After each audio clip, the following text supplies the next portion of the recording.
August 19th, 1943, 11:47 hours, 28,000 feet above Regensburg, Germany.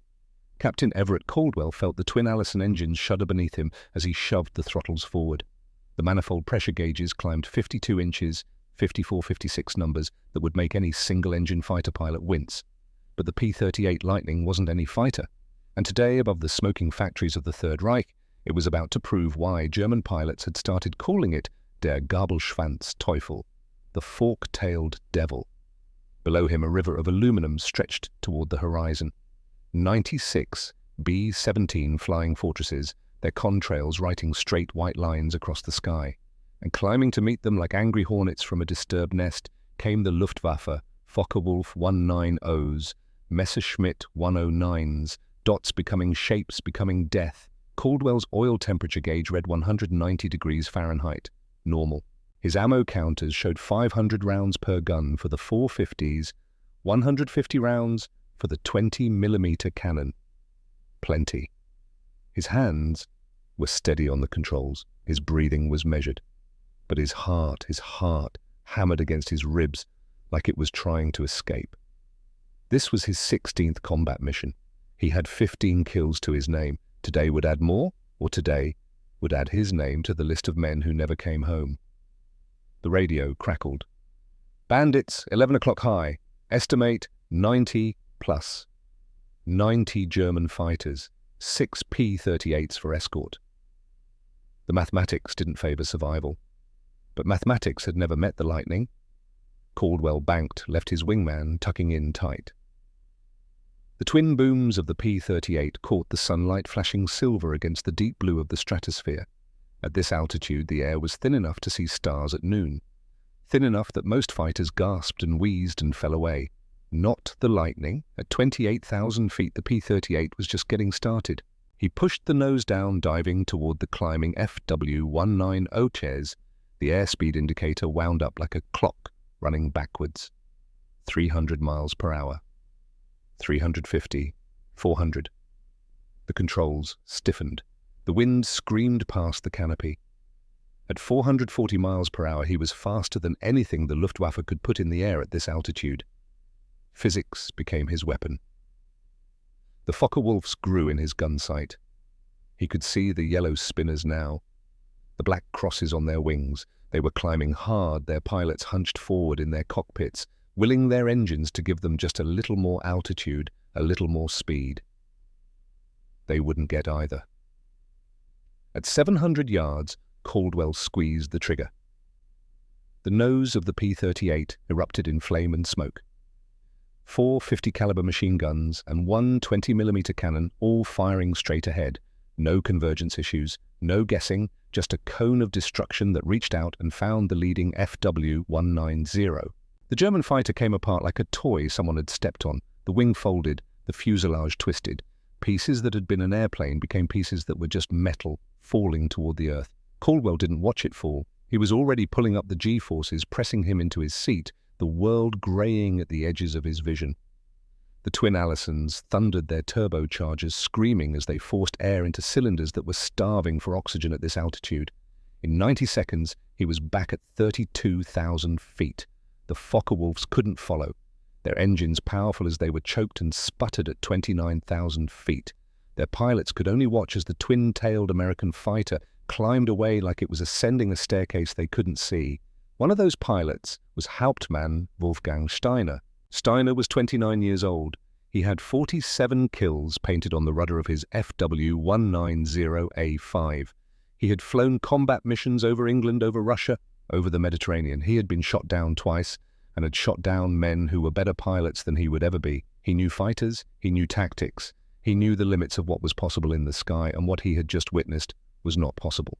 He keyed his radio. His voice was calm, professional, but there was something underneath it, something that might have been the first whisper of fear. Achtung! American Zweimot twin-engine fighter is operating at 32,000 feet. Speed exceeds 440 kilometers per hour in the dive, climbs faster than our 190s, outguns anything we have. Recommend immediate tactical revision. The response from his squadron leader crackled back. Steiner, are you certain twin engines at that altitude? I am watching it happen, Herr Major, right now. Steiner tilted his head back, staring up through his canopy at the tiny cross shape high above. The P-38 was circling, waiting, hunting. He had seen Spitfires, he had fought Thunderbolts, he had tangled with Mustangs and come away with respect for their pilots and their machines. But this was different. This was something that didn't belong in the sky, something that defied every principle of fighter design he had been taught. Twin engines meant wait, wait meant slow, slow meant dead. Except this twin-engine fighter wasn't slow, it was faster than his 190 at altitude. It climbed like a rocket. And those guns, those guns concentrated in the nose, firing straight ahead with no dispersion, no convergence point to calculate. Point and shoot. Like a rifle, Steiner pushed his throttle forward, trying to coax more speed from his BMW 801 radial engine. The manifold pressure was already at maximum. The engine temperature was climbing into the red. He was at the edge of what the machine could give him. And it wasn't enough. The P-38 dove again, selecting another victim. Another Focke-Wulf disintegrated under the hammer of American guns. Steiner made a decision. He rolled inverted and pulled, diving away from the fight. Retreat was not cowardice when you were outmatched. It was survival. And survival meant living to fight another day on terms that might actually be fair. Behind him, the bombers droned on toward Regensburg, their bellies fat with bombs that would soon turn the Messerschmitt factory into rubble and fire. And above them, the fork-tailed devil circled patient and terrible. But the story of the lightning didn't begin in the sky over Germany. It began 6 years earlier in a design office in Burbank, California, where a young engineer named Lysander Hayes was trying to solve a problem that had no solution. February 1937, Lockheed Aircraft Corporation, Burbank. Lysander Hayes was 27 years old and he was tired of designing airplanes that killed the men who flew them. Tired of reading crash reports, tired of attending funerals. His father had been one of those men. 1932, a biplane test flight that went wrong. Engine failure at 800 feet. Not enough altitude to glide, not enough time to bail, just enough time for his father to realize what was about to happen. Lys had been 17 when they buried him. Now, a decade into his career as an aeronautical engineer, Lys was staring at a blank sheet of drafting paper and trying to design something that would bring pilots home alive. The Army Air Corps had issued a specification. They wanted a twin-engine interceptor that could climb to 20,000 feet in 6 minutes, reach 360 miles per hour, and carry enough fuel to escort bombers deep into enemy territory. Everyone else was drawing variations on the same theme. 2 engines on the wings, a single fuselage, a tail at the back. Conventional, safe, proven. Lys looked at those designs and saw coffins with propellers. He took a different approach. He sketched 2 long booms extending back from the engines. A central nacelle, the pod really, for the cockpit and the guns. The tail surfaces would connect the booms at the rear. The propellers would counter-rotate, one spinning clockwise, one counterclockwise, cancelling out the torque that could send a pilot into a deadly spin. It looked strange, alien, like something that had arrived from the future and gotten lost in 1937. His colleagues looked at his drawings and laughed. Too heavy, they said. Too complex. The center of gravity will be all wrong. The drag will kill the speed. The army will never buy it. Lys didn't argue. He just kept drawing, kept calculating, kept refining, because he could see something they couldn't. He could see the way the twin booms would distribute the weight, the way the central nacelle would streamline the fuselage, the way the turbochargers tucked into those booms would feed the engine's compressed air at altitudes where other fighters would be choking. He could see pilots coming home, and that was worth fighting for. He took his drawings to the Army Air Corps Evaluation Board in March 1937. 13 officers sat in judgment. 12 of them looked at his radical design with skepticism bordering on contempt. The 13th was different. Brigadier General Vincent Cross was 55 years old. He had flown biplanes over France in 1918, back when air combat meant fabric and wood and men who fired pistols at each other across 100 yards of empty sky. He had watched friends die in airplanes that were fragile as moths and twice as flammable. He had lost his oldest son in 1936, a promising young pilot flying a P-26 shooter, a fighter that was already obsolete when it rolled off the assembly line. Engine failure. Same story as always. Not enough altitude, not enough time. Cross looked at Hayes's drawings for a long time. The other officers were already moving on, ready to dismiss the twin-boom monstrosity and get to lunch. Cross held up a hand. "Gentlemen, look at this again. The designer is proposing something we've never tried. Twin engines means redundancy. If one fails, the other brings him home. The turbochargers mean altitude. Altitude means you dictate the terms of engagement. And all those guns in the nose, no convergence issues, no harmony problems. Point and shoot. One of the colonels cleared his throat. Sir, with respect, it's too radical, too risky. Cross turned to look at the man. His eyes were hard. My son died because we gave him an airplane that was safe and conventional and utterly inadequate. I won't make that mistake again. This design, he tapped the drawings, might be radical, but radical is what we need. Approve it. It wasn't a suggestion. On June 23, 1937, the Army Air Corps issued Lockheed a contract for one prototype aircraft designated XP-38. Lysander Hayes went home that night and cried for the first time since his father's funeral. Building the prototype took 2 years. 2 years of problems that seemed insurmountable. The engines overheated. The counter-rotating propellers vibrated so badly they threatened to shake the airframe apart. The landing gear wouldn't retract properly. The control cables stretched. The hydraulics leaked. Every day brought a new crisis. Every day Liss and his team found a solution. By January 1939, the XP-38 sat on the tarmac at March Field in Riverside, California. Silver skin gleaming in the winter sun. Twin Allison 5-1710 engines, each producing 1,150 horsepower. 4 50 caliber machine guns and one 20mm cannon clustered in the nose like a bouquet of death. Empty weight, 12,800 pounds. Loaded weight, 17,500 pounds. On paper, it could do 395 miles per hour at 25,000 feet. On paper. Reality had a way of destroying paper dreams. The test pilot chosen for the first transcontinental flight was a man named Thaddeus Vance. Everyone called him Thad. He was 32 years old, and before the Army had recruited him, he had made his living as a barnstormer, flying rickety biplanes at county fairs and letting farmers pay $1 to take their first flight. Thad had crashed 17 times in his barnstorming career. He had walked away from 16 of those crashes. The 17th had left him with a limp and a scar that ran from his left ear to his collarbone. He looked at the XP-38 like a man looks at a woman he knows will break his heart, but he's going to love anyway. "She's beautiful, you know," he said. Liss Hayes, standing beside him on the tarmac, shook his head. "She's a collection of parts that might kill you. Take it slow. If anything feels wrong..." "I've been flying since I was 16, Mr. Hayes. I know when something's wrong." "This is different. We don't know how she'll handle at high speed. The controls might..." Thad grinned. "Then I guess we're about to find out." January 27th, 1939, 0600 hours. March Field, California. Thad Vance climbed into the cockpit. The twin Allisons coughed, roared to life. The counter-rotating propellers blurred into invisibility. The entire airframe shuddered like a dog shaking off water. At 6:15, he released the brakes and began his takeoff roll. The P-38 accelerated like nothing Thad had ever flown. The tail came up almost immediately. At 90 miles per hour, the wheels lifted off the runway. At 120, he was climbing at 3,000 feet per minute, the California desert dropping away beneath him.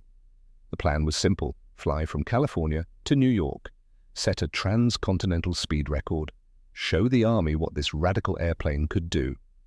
For the first 5 hours, everything went perfectly. Thad settled into a cruise at 25,000 feet, the turbochargers singing their high-pitched whine, the engines purring like massive mechanical cats. The airspeed indicator showed 420 miles per hour. The fuel gauges were dropping, but slowly. Range calculations looked good. He watched the landscape scroll by beneath him. Desert, mountains, plains, rivers, towns that looked like board games from this altitude. America was vast and beautiful, and he was crossing it faster than any man had ever crossed it before. Hour 6 brought the first hint of trouble. Ice. At 25,000 feet, the temperature was 60 degrees below zero. Moisture in the air crystallized on the carburetor intakes. The engines started running rough. Power dropped. The airspeed bled away. Thad tried adjusting the mixture, fiddling with the throttles, switching fuel tanks. Nothing helped. The ice kept building. He started descending, hoping warmer air would melt the ice. But by the time he reached 15,000 feet, both engines were coughing like old men with pneumonia. He was over Pennsylvania. New York was 200 miles ahead. So close, so impossibly far. At 10,000 feet, the left engine quit entirely, just stopped. The propeller windmilled uselessly. Thad feathered it, turned the blades edge on to the wind to reduce drag, and tried to maintain altitude on the right engine alone. For a few minutes it worked, then the right engine's power started dropping too. The carburetor on that side was icing over, choking off the fuel-air mixture. At 5,000 feet, Thad accepted reality. He wasn't going to make it to New York. He was going to crash. The only question was whether he'd walk away or whether the Army would be shipping his body home in a box. He spotted Mitchell Field ahead, an Army airfield on Long Island. Runway barely visible through the haze. He was still 10 miles out. Altitude 3,000 feet and dropping fast. The mathematics were unforgiving. Glide ratio of the P-38 with both engines dead, roughly 10-1. 3,000 feet of altitude meant he could glide 30,000 feet. 6 miles, give or take. He was 10 miles out. 4 miles short. Thad didn't panic. Panic killed pilots faster than engine failures. He just worked the problem. He had one engine still producing partial power, maybe 30%. If he could nurse it, baby, it coaxed just a little more life out of it. The engine coughed, sputtered, gave him a few seconds of power, then quit again. 2,000 feet, 5 miles to the runway. He tried the restart procedure. Fuel pump on, mixture rich, magnetos both. Primed the engine. The starter motor whined. The propeller turned slowly. Nothing. 1,000 feet, 3 miles to the runway. Thad could see the field clearly now. He could see the hangars, the parked aircraft, the men on the ground looking up. He wasn't going to make it. At 500 feet, he looked for some place soft to crash. A field, a road, anything that wasn't buildings or trees. He saw a golf course. At 200 feet, he aimed for the fairway. At 100 feet, he cut the electrical systems and the fuel to reduce the chance of fire. At 50 feet, he flared, pulled the nose up, trying to bleed off speed, trying to make this a landing instead of a crash. The P-38 hit the grass doing 90 miles per hour. The landing gear, not designed for this kind of abuse, collapsed immediately. The twin booms dug into the turf. The airplane slid ripping up fairway sod, scattering divots like shrapnel. Thad was thrown forward against his harness. His head hit the gun sight. Blood filled his left eye. The P-38 spun. Once, twice, and stopped. Silence, broken only by the ticking of cooling metal and the distant sound of sirens. Thad sat in the cockpit for a long moment, taking inventory. Head bleeding, ribs bruised, left shoulder felt wrong, but alive. He unbuckled his harness and climbed out onto the wing. The ex-P-38 looked like it had been in a bar fight and lost. Crumpled landing gear, bent propellers, grass and mud smeared across the silver skin. But the basic structure was intact. The wings were still attached. The engines were still bolted to the booms. An Army staff car skidded to a stop 50 yards away. Officers piled out and ran toward the wreck. The first one to reach Thad was a lieutenant colonel with terror in his eyes. "Are you injured? Can you walk?" Thad wiped the blood out of his eye and grinned. "I'm fine, Colonel, but you need to know something." "What's that, Captain?" "This airplane just flew across America at 420 miles per hour, hit some ice over Pennsylvania, engines quit, still almost made it to the runway." He gestured at the battered P-38. "You need to build me another one. I'll break 450. The colonel stared at him like he'd lost his mind. But 3 weeks later, the Army Air Corps ordered 13 production models. The P-38 Lightning was born. The news of the transcontinental flight, even though it ended in a crash, spread through the aviation world like wildfire. 420 miles per hour, 7 hours coast to coast, a twin-engine fighter that could climb to 30,000 feet. In Germany, Luftwaffe intelligence officers read the reports and filed them away. Interesting, they noted, but surely exaggerated, American propaganda. In Japan, Navy analysts looked at the specifications and shook their heads. Too heavy, they concluded. It would never survive against the nimble fighters Japan was building. In England, RAF pilots heard about the crash landing and laughed. Typical Americans, they said, building fighters that can't handle a little ice. Everyone underestimated it. Everyone. By 1941, Lockheed had refined the design. The engines were more powerful, 1,425 horsepower each. The turbochargers were improved. The controls were redesigned to prevent the compressibility problems that had killed early test pilots in high-speed dives. And the armament was devastating. 4 M2 Browning 50 caliber machine guns, each loaded with 500 rounds. One Hispano-Suiza 20mm cannon with 150 rounds, all firing straight ahead from the nose. When a P-38 pilot pulled the trigger, he wasn't hosing bullets into the sky and hoping for a hit. He was aiming a rifle that fired 3,000 rounds per minute. Point, squeeze, watch the target disintegrate. The first operational squadrons received their Lightnings in late 1941. Training began immediately. Pilots had to learn to manage 2 engines, 2 propellers, 2 sets of controls. They had to learn the weird handling characteristics, the way the airplane would roll when you added power, the way it would yaw if one engine quit. They had to learn to think in 3 dimensions using altitude as a weapon, diving and zooming instead of turning and burning. It was a different kind of flying, a different kind of fighting, and the men who mastered it became predators. Everett Caldwell learned to fly in Montana on a ranch 40 miles from the nearest town. His father raised cattle. His mother died when Everett was 6. He had 2 younger sisters who looked at him like he hung the moon, and he worked 16-hour days to keep the ranch running because that's what you did when you were the oldest son. When he was 19, a barnstormer landed in the pasture and offered rides for $2. Everett used money he'd been saving for a new saddle and went up. 20 minutes later, when the biplane touched down again, Everett knew 3 things with absolute certainty. 1, he was going to be a pilot. 2, ranching was never going to be enough.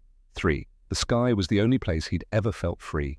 He enlisted in the Army Air Corps in December 1941, 6 days after Pearl Harbor. The recruiter looked at his application, high school education, no college ranch hand, and asked him what he wanted to do.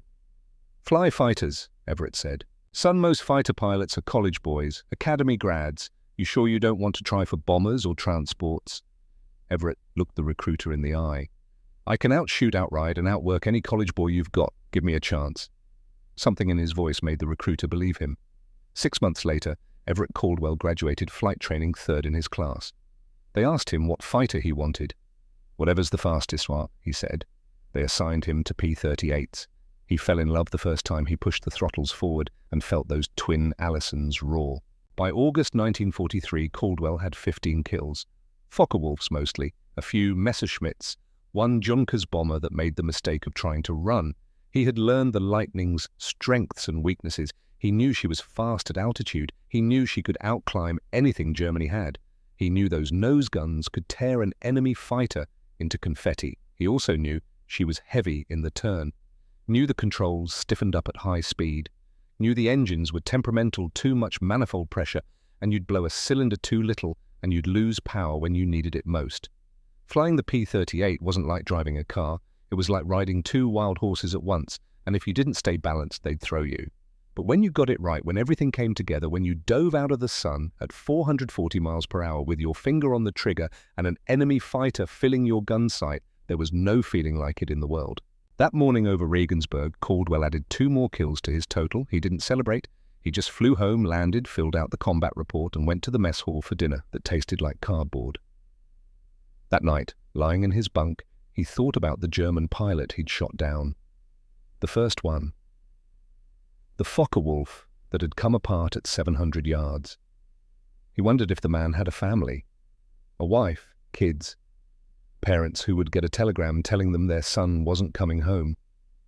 He wondered if that man had been scared in those last seconds, or if it had happened too fast for fear. He wondered if it mattered.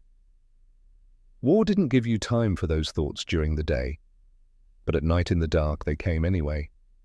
Outside, the sound of engines as another squadron returned from a late mission, the rumble of Allisons, the whine of turbochargers, the sound of the lightning, the fork-tailed devil, and tomorrow they'd do it all again. September 1943, Debden Airfield, England.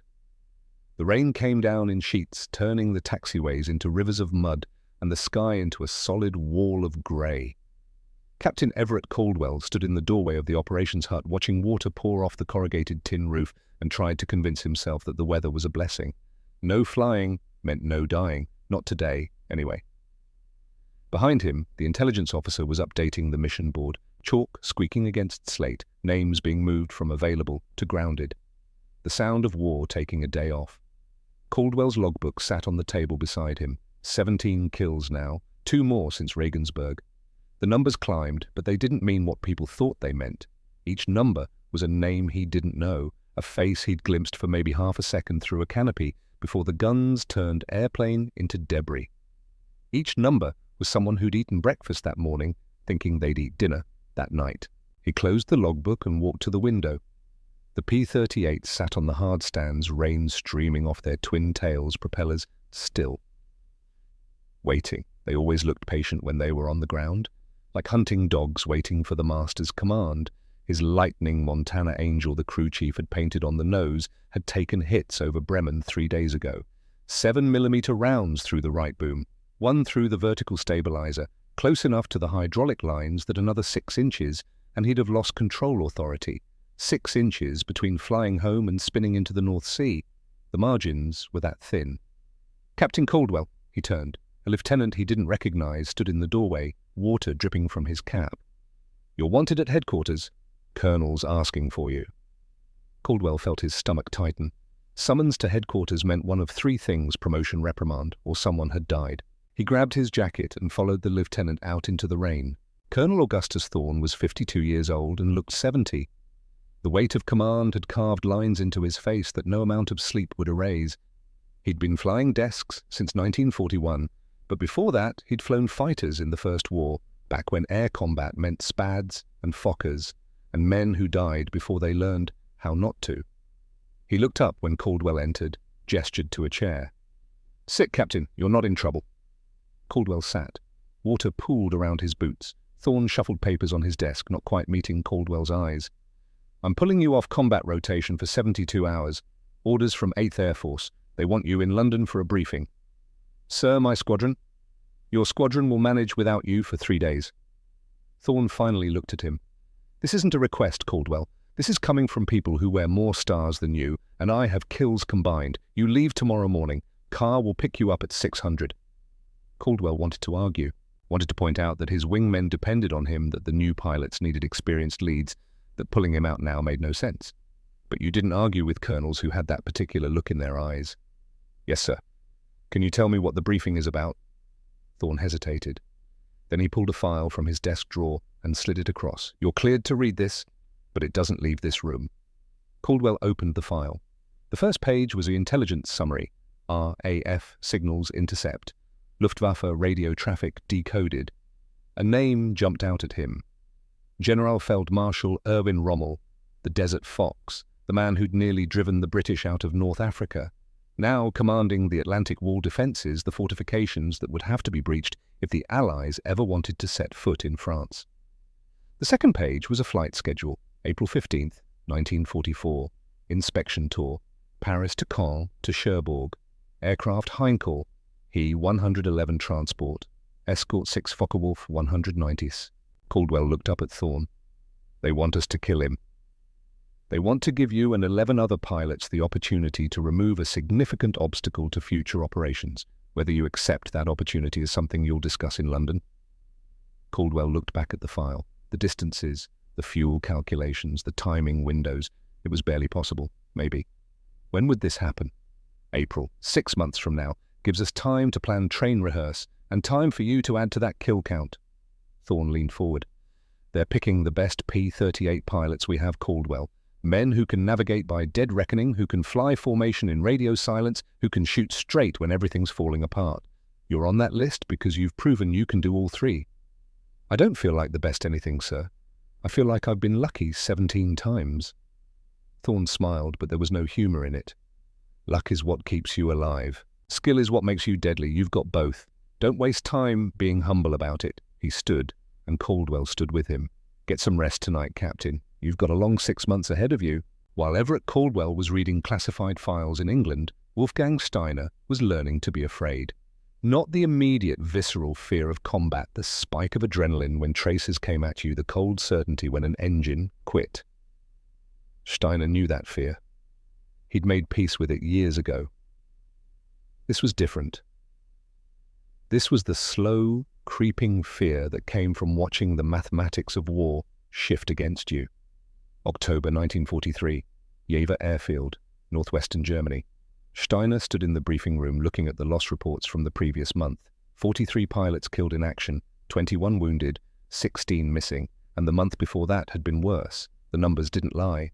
The Luftwaffe was bleeding, and the American twin-engine fighters, those fork-tailed devils, were doing a lot of the bleeding. "Hauptmann Steiner," He turned. The wing commander, Major Klaus Hartmann, stood in the doorway. Hartmann was 34 with 56 kills and a Knight's Cross at his throat. He looked exhausted.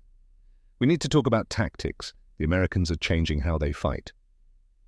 They walked to Hartmann's office. On the wall was a map of Europe, covered in coloured pins, red for Luftwaffe bases, blue for Allied. The blue pins had been creeping eastward for months. Hartmann pointed to the reports on his desk.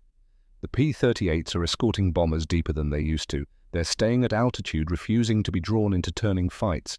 And when they attack," he paused, "they're not attacking like fighters, they're attacking like snipers."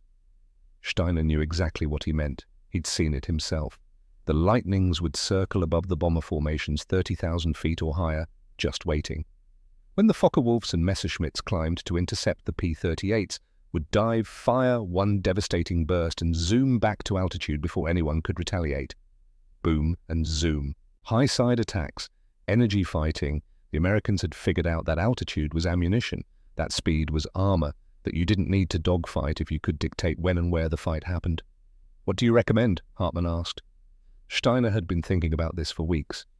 "We attack from below, come up through the bomber formation. The P-38s won't risk shooting through their own aircraft. We get our kills and dive away before they can react. And if they follow us down, then we turn. At low altitude, in tight turns, our 190s are superior. The Lightning is too heavy. She'll bleed energy in the turns. We can get inside her radius." Hartmann nodded slowly.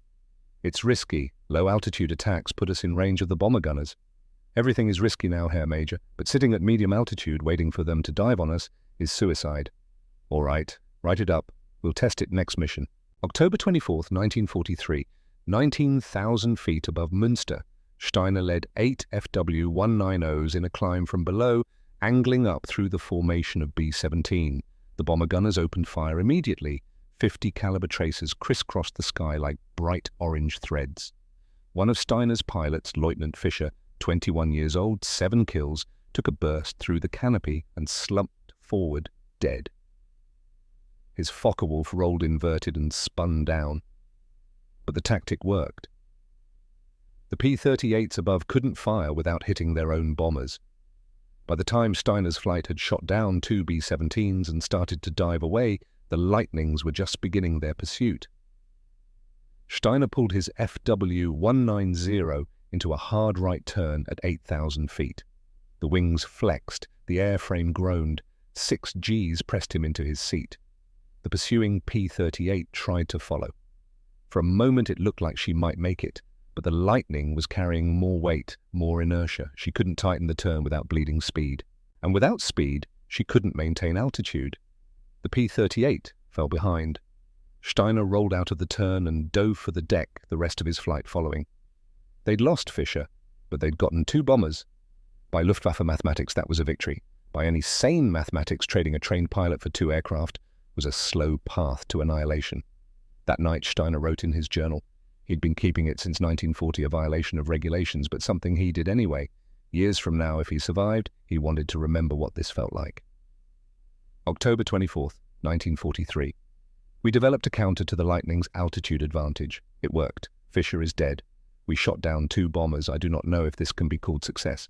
The Americans have more pilots, more aircraft, more fuel.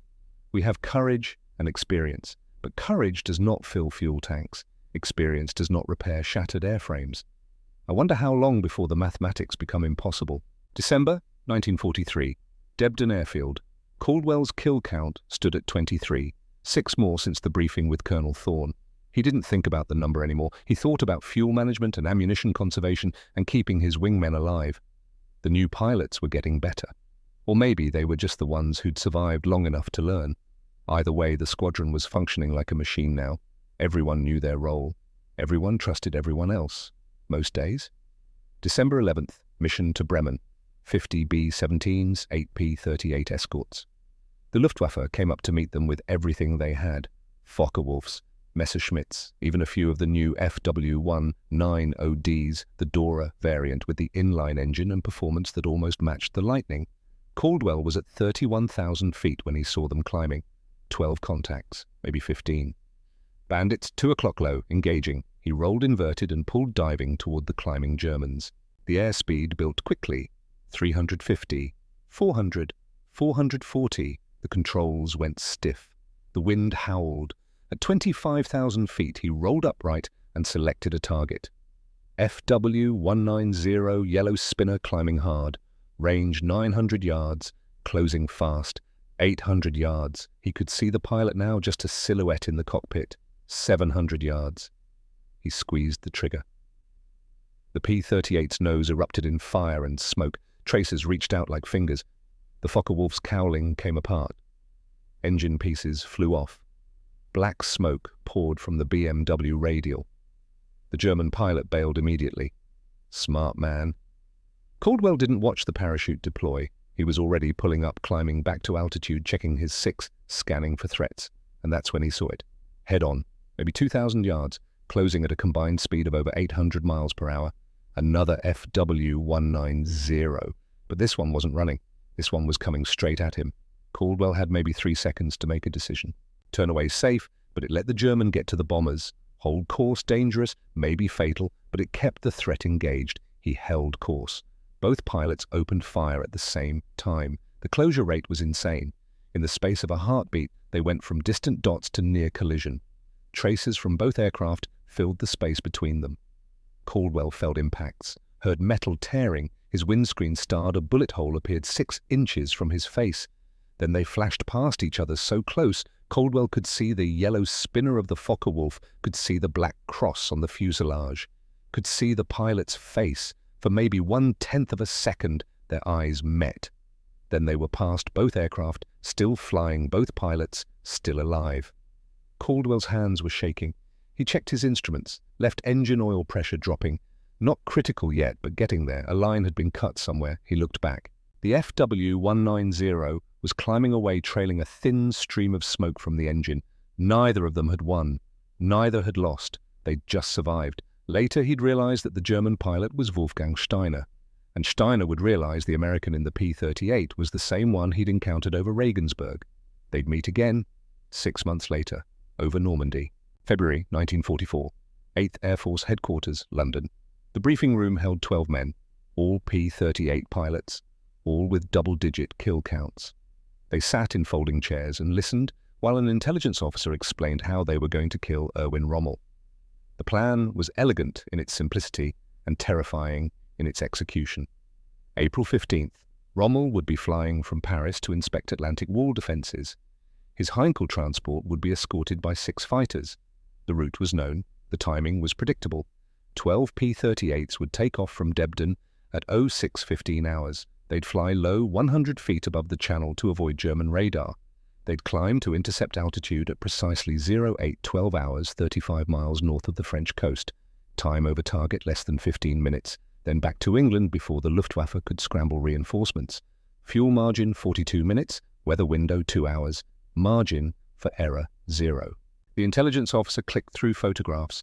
Rommel's Heinkel, the FW190 escort fighters, the airfields where reinforcements would come from, the coastal radar stations they'd have to avoid. Questions. Silence.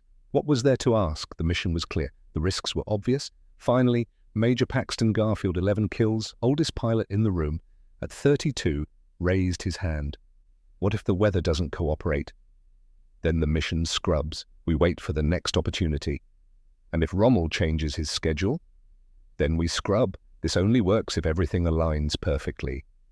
Caldwell looked around the room. He knew most of these men. Garfield, Captain Silas Whitmore, 8 kills, precision flyer, used to be a math teacher. Lieutenant Brennan Rafferty, 6 kills, youngest in the group at 22, flew like he had something to prove. Good pilots, all of them. But this mission would test more than flying skill. It would test navigation timing, coordination and luck. 4 months to train, 4 months to become perfect. They got to work. The training was methodical, brutal. They flew practice missions twice a week, long-range navigation exercises, formation flying at wave-top height, simulated intercepts with friendly aircraft playing the role of Rommel's escort. Every mission was timed to the second. Fuel calculations were checked and rechecked. Radio procedures were rehearsed until they could communicate with hand signals alone. Caldwell's kill count climbed during this period. 27, 30, 32. Each mission over Germany added to the total. Each one was practice for the one that mattered. On March 24th, he shot down his 35th, a Messerschmitt 109 over Frankfurt. The pilot bailed and Caldwell watched the parachute deploy and felt nothing. He was becoming efficient, clinical, a machine that turned fuel and ammunition into falling aircraft. At night he dreamed about Montana, about the ranch and the wide sky and a life where the only thing you killed was cattle at slaughter time, and even that was done with respect and necessity. But dawn always came, and with it the sound of engines warming up, and he'd climb into Montana Angel and do it all again. April 14th, 1944, the night before. The weather forecast was acceptable. Scattered clouds, visibility 8 miles, winds 15 knots from the west. Rommel's schedule was confirmed. Signals intelligence had intercepted the flight plan. Everything was aligned. Caldwell couldn't sleep. He lay in his bunk listening to the other pilots breathe. Some were snoring, some were restless. Rafferty, in the bunk across from him, was staring at the ceiling. "You awake, Captain?" Rafferty whispered. "Yeah." "You scared?" Caldwell thought about lying, decided against it. "Terrified." "Me too." They lay in silence for a while. "My sister wrote me," Rafferty said it. "She's getting married next month. Asked me to give her away.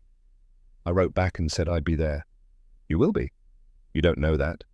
"No, but I believe it." More silence. Then Rafferty said, "If I don't make it back." "You will. If I don't tell my sister I was thinking about her wedding, tell her I'm sorry I couldn't be there." Caldwell rolled over to look at the kid. 22 years old, 6 kills. A whole life waiting for him if he could just survive one more mission. "You're going to tell her yourself, Rafferty. We're all coming back." He wished he believed it. April 15th, 1944. 0600 hours. 12 P-38 Lightnings sat on the hardstands engines, running propellers turning. The crews had loaded extra fuel, maximum ammunition, every ounce of weight had been calculated. Caldwell sat in Montana Angel's cockpit, running through the checklist one final time. Oil pressure good, fuel pressure good, magnetos both firing, turbochargers online, everything perfect, everything ready. The tower flashed green. One by one the Lightnings rolled onto the runway. Caldwell was third in line. He watched Garfield take off, watched Whitmore follow. Then it was his turn. He pushed the throttles forward. The Allisons roared. The manifold pressure climbed 52, 54, 56 inches. The P-38 accelerated faster and faster, the runway lights blurring. At 120 miles per hour, he pulled back on the yoke. Montana Angel lifted into the grey dawn sky. Below, England fell away. Ahead across the Channel, France waited. And somewhere over Normandy, Generalfeld Marshal Erwin Rommel was getting ready for his last flight.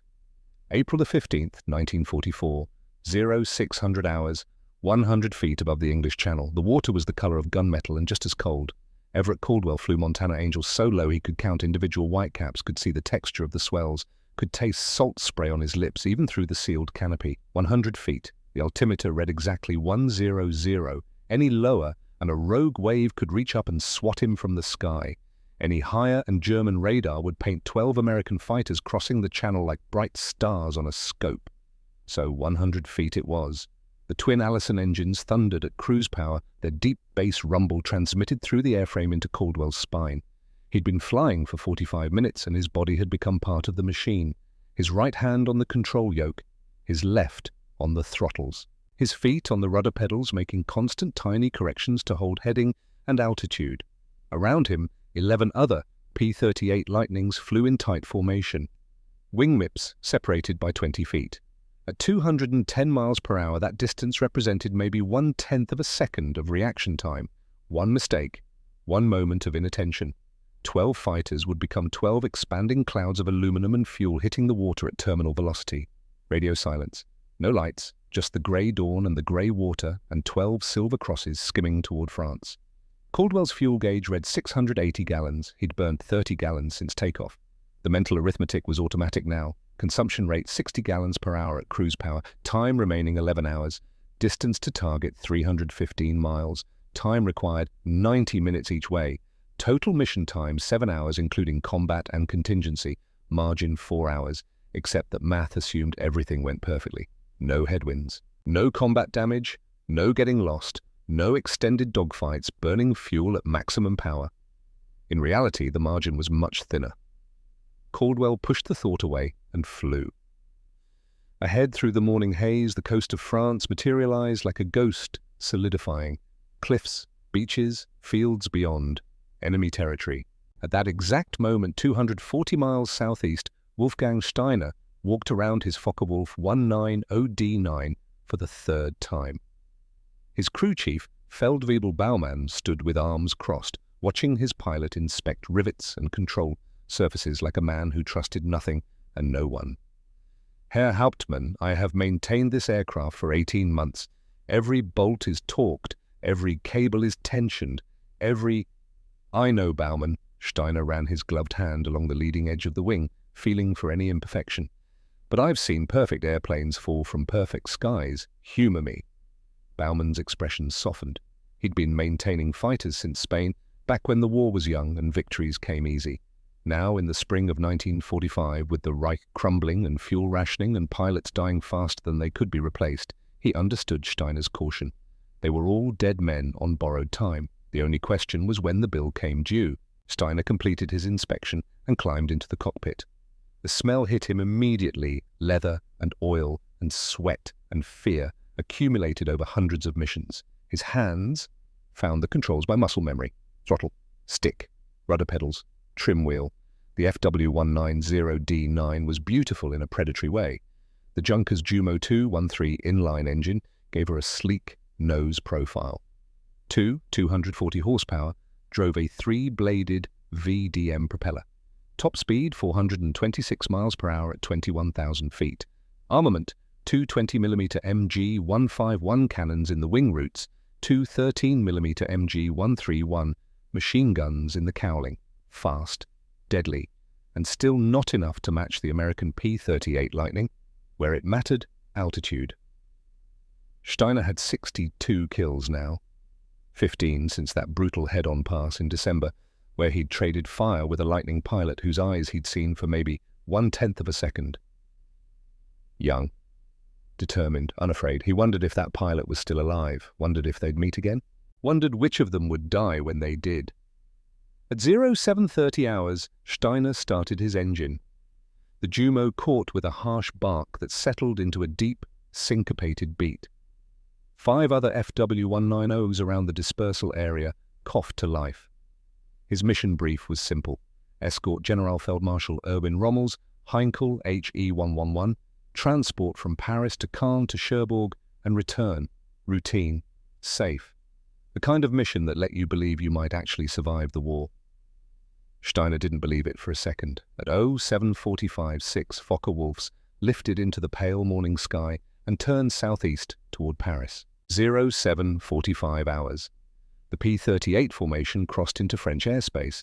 Caldwell felt nothing. No relief, no fear, no sense of accomplishment. Just the endless repetition of scan instruments, airspace formation, position instruments, airspace formation, position. His fuel gauge read 595 gallons.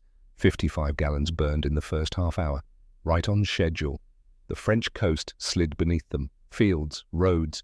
A farmer on a tractor who looked up as 12 American fighters roared overhead at 100 feet and 240 miles per hour.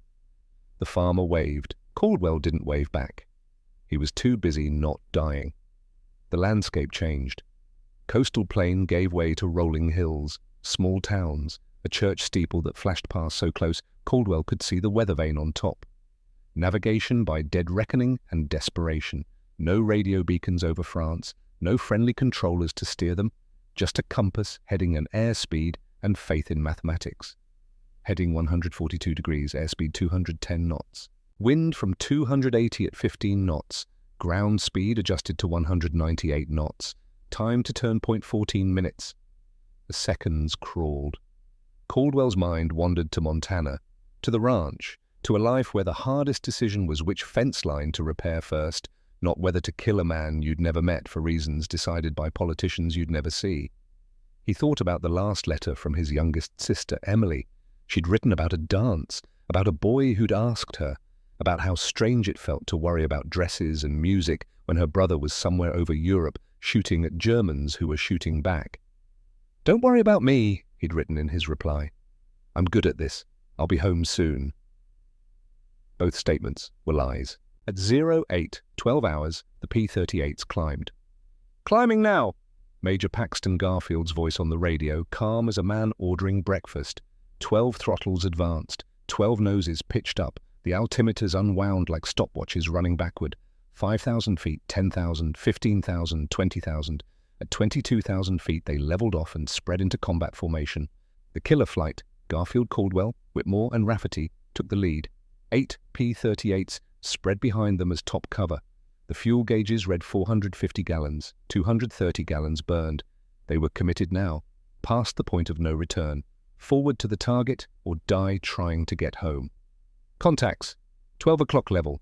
Range 28 miles. Caldwell strained forward against his harness, squinting through the plexiglass, saw nothing but haze and morning sun, then dots, 7 of them, one larger than the rest, the Heinkel, 6 escorts. Arm guns. Caldwell flipped the master arm switch, checked his ammunition counters.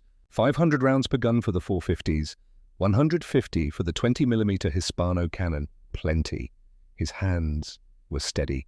His breathing was controlled, but his heart hammered like it wanted out of his chest. 26 miles, 24, 22. The dots became shapes. Twin-engine bomber, single-engine fighters, 18 miles, 16. Caldwell could see the yellow spinners on the WW2 escorts now. Could see the black crosses on their wings. Could see one Fokker-Wulf break formation and turn toward them. Recognition hit like cold water.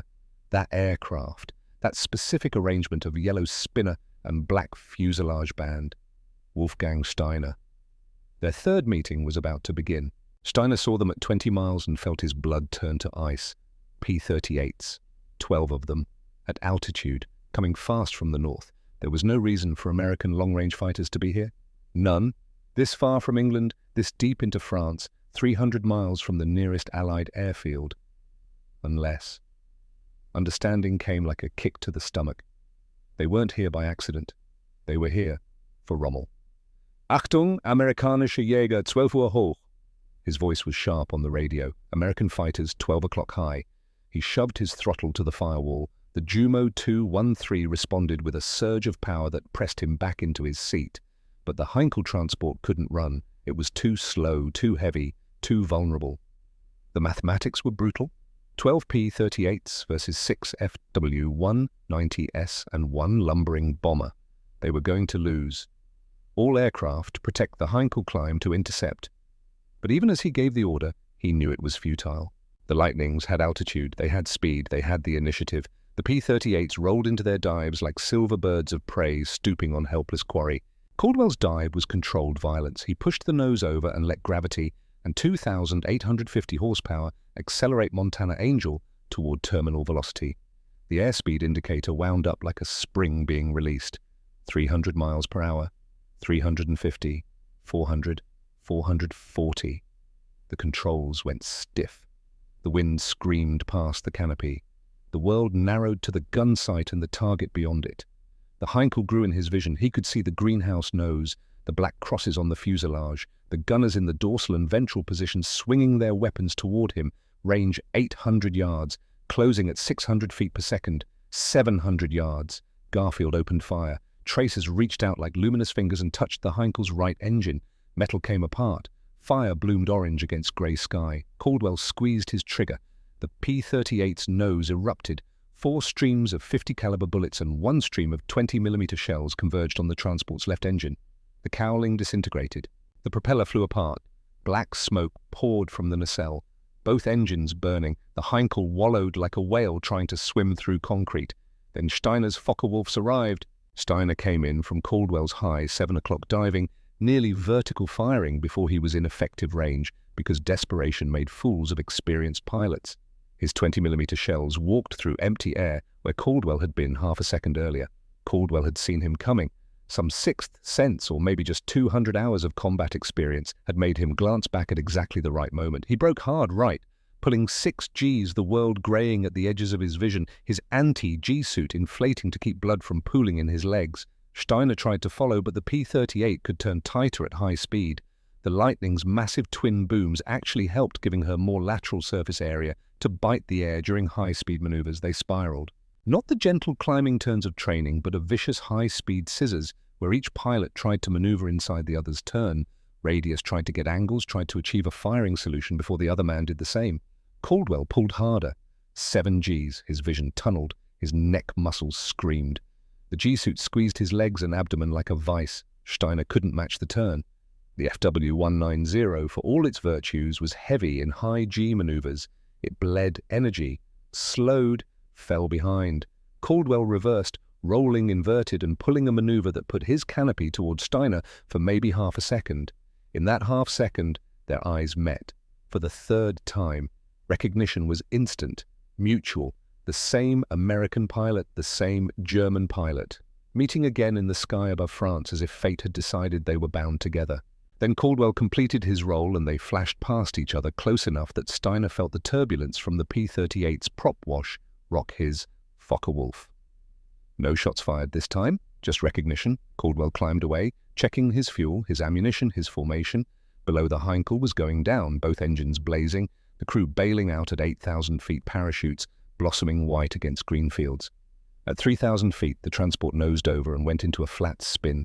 At 1,200 feet, it exploded against a French meadow, scattering burning wreckage across a quarter-mile of farmland. Erwin Rommel was dead.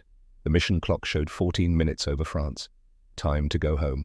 But the FW-19 OHAs weren't finished. Steiner rallied his remaining 5 fighters. The 6th had been shot down by Whitmore in the opening seconds and went after the P-38s as they turned north. Not because he thought he could win, not because he believed he could avenge Rommel, but because you didn't just let the enemy walk away, because surrender wasn't in his vocabulary, because fighting was all he knew how to do. All aircraft engaged, do not let them escape. The Focke-Wulfs dove after the climbing P-38s. The cover flight 8 Lightnings turned back to meet them. What followed was 6 minutes of chaos. Aircraft turning, diving, climbing, firing. Tracers crisscrossing like bright threads, weaving a tapestry of death. Engines screaming, pilots grunting against G-forces, radios filled with terse warnings and desperate calls. One FW-190 exploded under concentrated fire from 3 P-38s simultaneously. The pilot never had time to bail. Another took hits to the engine and spun down, trailing smoke. The pilot got out at 6,000 feet, his parachute deploying just before he would have been too low. Steiner fought like a man possessed. He got firing solutions on 2 different P-38s, but both times his targets evaded before he could land killing blows.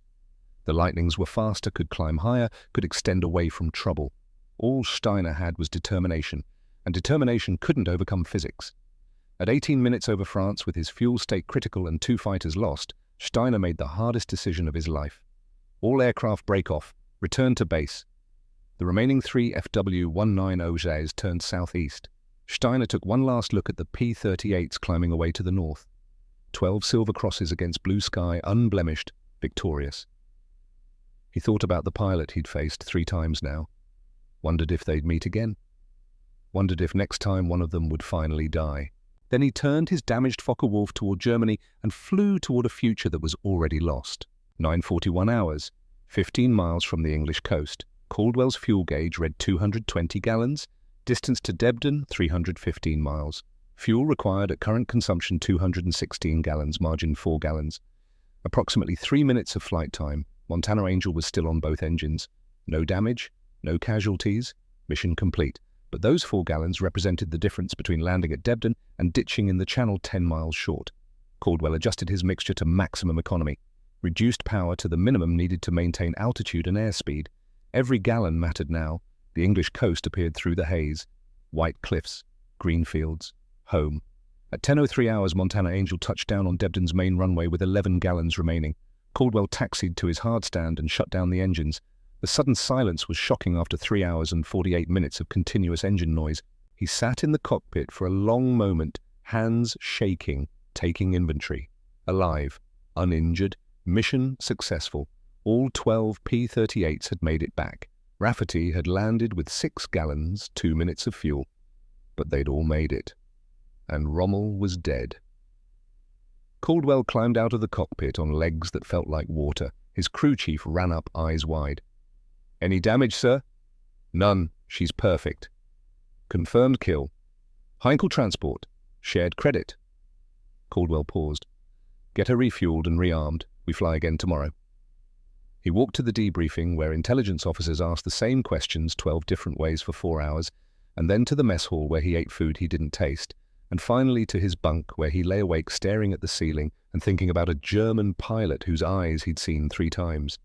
Tomorrow he'd fly again, and the day after that, until the war ended or he died. Whichever came first. June 6, 1944. D-Day.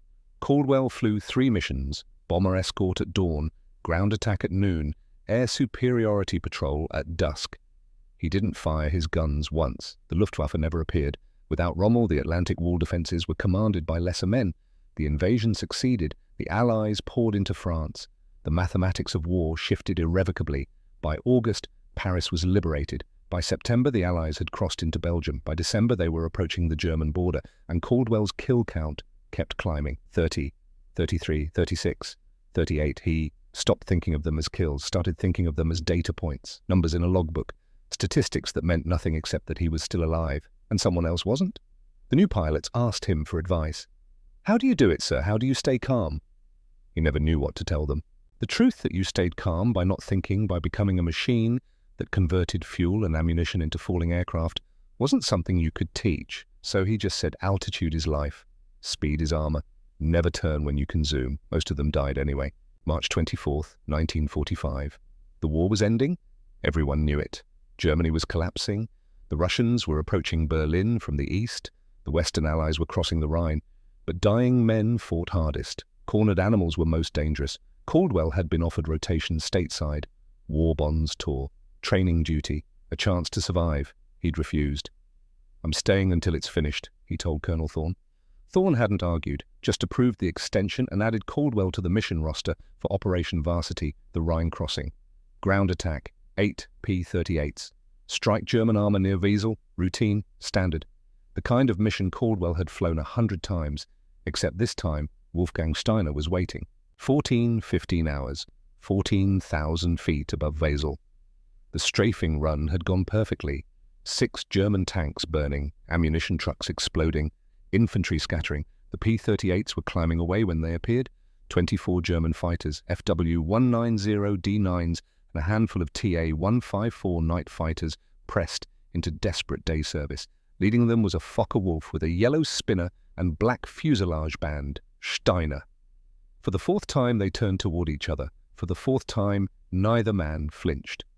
But this time was different. This time Caldwell's left engine took hits immediately. Oil pressure dropped. The prop started windmilling. He feathered it before the engine could seize. Single engine, slowing, losing altitude. Wounded. 3 FW-190Bs saw the crippled lightning and converged like sharks smelling blood. And then Caldwell looked down and saw Rafferty, 6,000 feet below, being chased by 2 FW-190s. The kid was outmatched, outgunned, about to die. Caldwell had a choice. Run.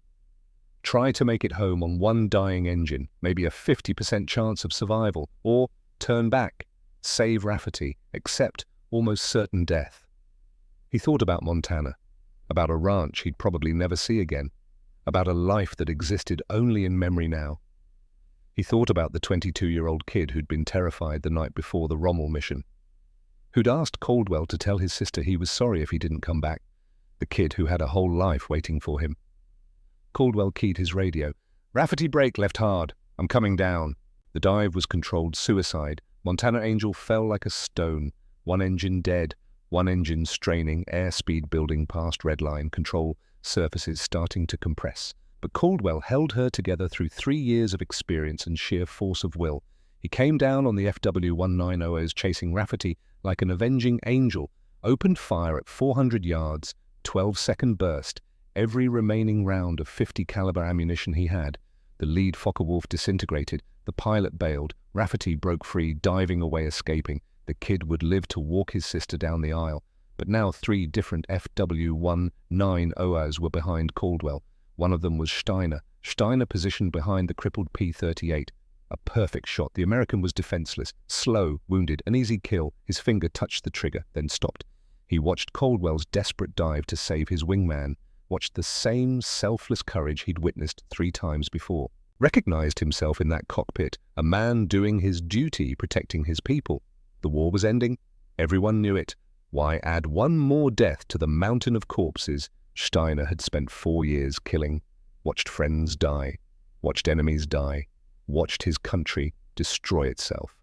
Enough. "Genug," he whispered. He pulled up and broke away, sparing the American whose eyes he'd seen 4 times. But another FW190, flown by a younger pilot who didn't share Steiner's mercy, opened fire. 20mm shells walked up Montana Angel's right wing, shredded the aileron, severed the control cables, punched through the tail surfaces. The P-38 snapped into an uncontrolled roll. Caldwell fought the stick, but it was dead weight. The airplane was finished. At 5,000 feet, he jettisoned the canopy. At 4,500, he released his harness. At 4,000 feet, he bailed out into 200 miles per hour of frozen violence. The wind blast hit him like a physical blow, tumbling, sky and ground exchanging places in a sickening carousel. At 3,000 feet, he pulled the ripcord. The parachute deployed with a crack that felt like being hit by a car. The harness bit into his shoulders hard enough to bruise. And Montana Angel, the machine that had brought him home 286 times, fell away and crashed into German farmland, burning. Caldwell hung in his parachute and watched her die. Thought about Rafferty, alive. Thought about all the other pilots he'd saved over 3 years. Thought about the 38 men whose aircraft he'd destroyed. And thought about the German pilot who'd had a perfect shot and chosen mercy. He hit the ground hard. Pain exploded through his left leg. Broken. His ribs screamed. His head was bleeding. German soldiers surrounded him within minutes. Wehrmacht. Regular army. They raised their rifles. Caldwell raised his hands. "Ich ergebe mich." I surrender. One soldier, a sergeant maybe 40 years old, lowered his weapon and approached. "Amerikaner Jäger." "Yes, fighter pilot." The sergeant looked at the burning wreckage of Montana Angel, then back at Caldwell. "Gut pilot, gut fight." They put him in a truck and drove him to a POW camp. The war for Captain Everett Caldwell was over. April 29th, 1945, Stalag 7, Moosburg, Germany. The gates opened at dawn. American tanks, 7th Army, liberation. Caldwell was one of 4,000 Allied prisoners freed that day. He weighed 137 pounds, down from 175 when he'd been captured 5 weeks earlier. Broken ribs from the bailout. Malnutrition. But alive. On May 8th, for E-Day, he was in a Paris hospital eating real food and trying to remember what peace felt like. On May the 20th, he returned to England, reunited with what remained of his squadron, learned that Rafferty had indeed walked his sister down the aisle, learned that the war had cost the first fighter group 31 pilots killed, 14 captured. He'd been one of the lucky ones. Wolfgang Steiner surrendered to British forces on May 2nd, 1945.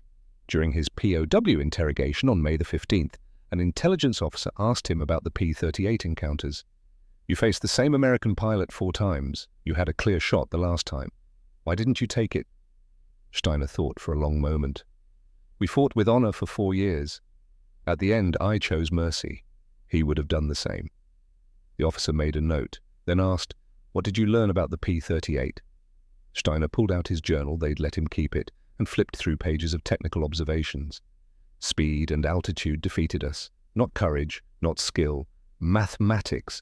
They had better fuel, better logistics, better industrial capacity. We had brave men flying excellent aircraft. But bravery cannot defeat arithmetic." He was released from POW camp in 1947, returned to Munich, got a job with Lufthansa in 1955, spent 30 years flying passengers instead of bullets. In 1965, he wrote a memoir, Der Garbeschwanz Teufel, The Fork-Tailed Devil, a technical analysis of the P-38 from the enemy's perspective. It became required reading at the U.S. Air Force Academy. The meeting happened in 1978. The Air Force Historical Foundation hosted a symposium on World War II air combat. They invited aces from both sides. Steiner, now 63 years old, with silver hair and scars on his face, accepted. Caldwell, 61, was there too, retired rancher, 5 grown children, a life he'd never expected to live. They recognized each other across a crowded ballroom. The recognition was instant, mutual. 2 old men who'd tried to kill each other 4 times 33 years ago. They approached each other slowly.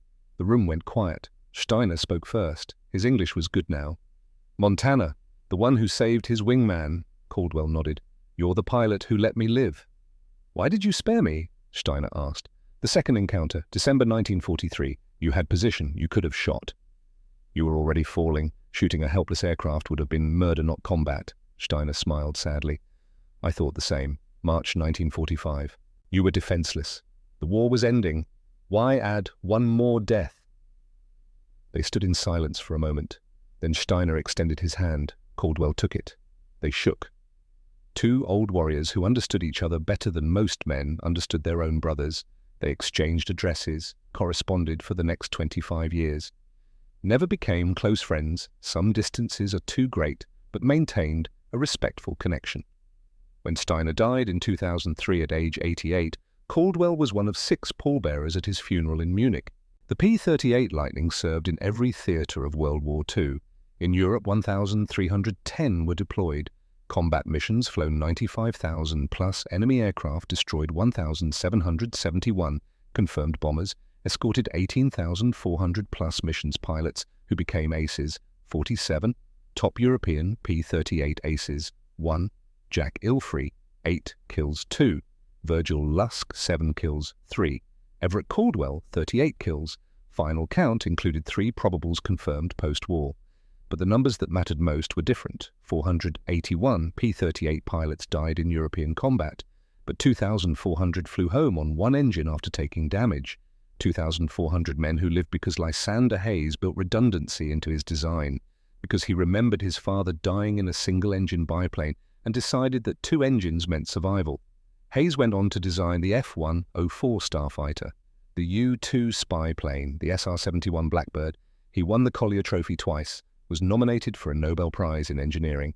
When asked in 1989 at age 79 what he was most proud of, he didn't mention the speed records or the innovations. "I'm proud I built a machine that gave young men a fighting chance. 481 died in P-38s, but 2,400 flew home on one engine. That's the number I remember. Not the kills, the saves." He died in 1991, age 81, of a heart attack at his drawing board, still designing, still creating. Everett Caldwell returned to Montana in August 1945, married his childhood sweetheart Annabelle in September, had 5 children, ran the family ranch, flew crop dusters from 1952 to 1987, the only way I could still be in the air without guns.